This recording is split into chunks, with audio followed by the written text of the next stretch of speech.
Hi, Peter here. I'm wanting to say a bit more about this topic of radical acceptance. And this comes out of a talk that I gave yesterday about this topic. And we started by exploring some of the things we don't like about ourselves, some of the things that we'd rather not have, and like why it doesn't work to push those away. So why doesn't it work? So we came up with at least there's 4 different reasons why it doesn't work, or there's more than that, but 4 to start with. So why doesn't it work to push away feelings or parts of us we don't like? Well, one, because it creates tension. I'm sure you've all had that experience of being at a gathering or something, and you're always kind of aware of that person you're in conflict with. You're kind of vigilant of where they are in the space, and there's that kind of awkwardness and tension. So yeah, it creates tension in our experience.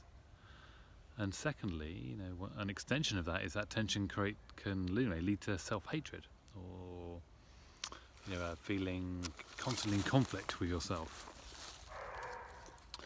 So, and that conflict, can deepen into a kind of battle. This battle of I want to feel something, I don't want to feel something. I want to do something, I don't want to do something. Which of course is really the root to addiction and things like that.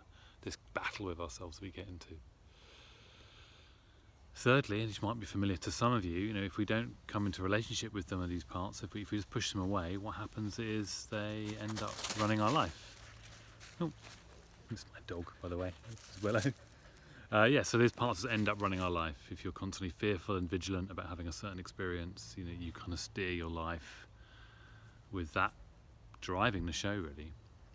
And finally, the 4th reason would be that ultimately if we don't have a relationship with what's happening, if we push it away and create a barrier, then there's no possibility of change. So the only way we can really change something is if we come into a relationship with it in some way. And focusing offers this really beautiful sort of first step, really, which I really like, of acknowledging there's some part of you that doesn't like it. So that's where we start.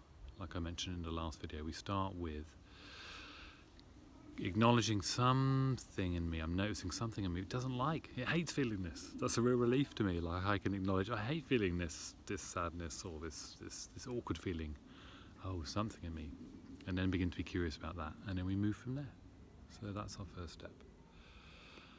Thanks for listening, and I will see you next time. If you want to sign up to my mailing list, just check out on the link below.